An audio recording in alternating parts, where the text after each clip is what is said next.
બાદ પણ નથી સુધર્યા મેડિકલ માફિયા। સરકારી હોસ્પિટલમાં ખાનગી હોસ્પિટલનું માર્કેટિંગ।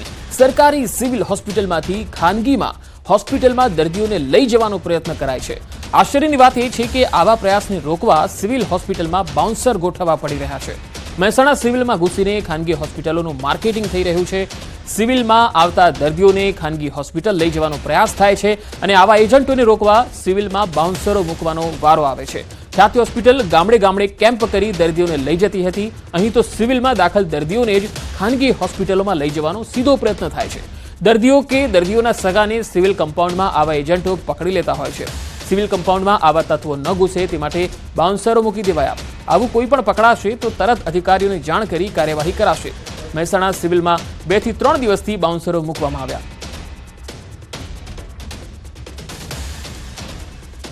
બીજી બહારની સંસ્થાઓના અને હોસ્પિટલોના અમુક માણસો આવતા હતા અને દર્દીઓને પરેશાન કરતા હતા અથવા તો એમને કંઈક ખાનગી સંસ્થામાં લઈ જવાનો પ્રયત્ન થતો હતો। હાલ 2 બાઉન્સર મૂકવામાં આવે છે જેઓ સિવિલ હોસ્પિટલના કેમ્પસમાં ફરજ બજાવશે અને દર્દીઓને અથવા તો બીજા એમના સગાવાલાઓને કે કોઈ તકલીફ ન થાય અથવા તો બીજા કોઈ પાલી ગામમાં 3 બાળકીઓના મોત મામલે પોલીસે તપાસ હાથ ધરી। પોલીસ અને પાલિકાના આરોગ્ય વિભાગની ટીમ ઘટના સ્થળ પર પહોંચી। ડીસીપી, એસીપી, પીઆઈ સહિતના અધિકારીઓ સ્થળ તપાસ માટે પહોંચ્યા। જે સ્થળ પર બાળકીઓએ તાપણું કર્યું એ સ્થળની મુલાકાત કરી। એફએસએલએ સેમ્પલ એકત્ર કરવાની કામગીરી હાથ ધરી। એસએમસીની આરોગ્ય વિભાગની ટીમ પણ સ્થળ પર પહોંચી અને બાળકોની આરોગ્યલક્ષી તપાસ પણ શરૂ કરવામાં આવી। સ્થાનિક વિસ્તારમાં દવા છંટકાવ સહિતની કામગીરી હાથ ધરવામાં આવી। પીએમ રિપોર્ટ બાદ મોતનું સાચું કારણ બહાર આવશે।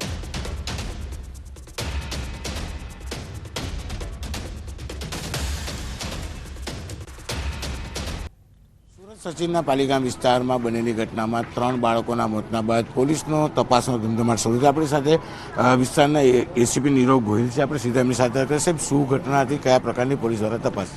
સચિન જીઆઈડીસી પોલીસ સ્ટેશનમાં એક અકસ્માત મોતનો બનાવ બનેલ છે। એ બનાવની હકીકત એવી છે કે 4 બાળકીઓ આશરે 7-8 વર્ષથી લઈ અને 13-14 વર્ષની ઉંમરની 4 બાળકીઓ આજે સવારે 4 વાગ્યાની આસપાસ તાપણું કરીને બેઠેલા હતા અને એ દરમિયાન 3 બાળકીઓના સારવાર દરમિયાન અવસાન થયેલું છે અને એક બાળકી સ્વસ્થ છે।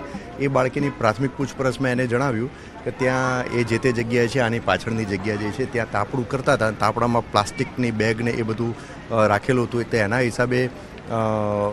હિસાબે જે ધુમાડો થતો હતો એ અંદર ઉતર્યો અને એના હિસાબે થોડું વોમિટિંગ જેવું પણ થયું હતું।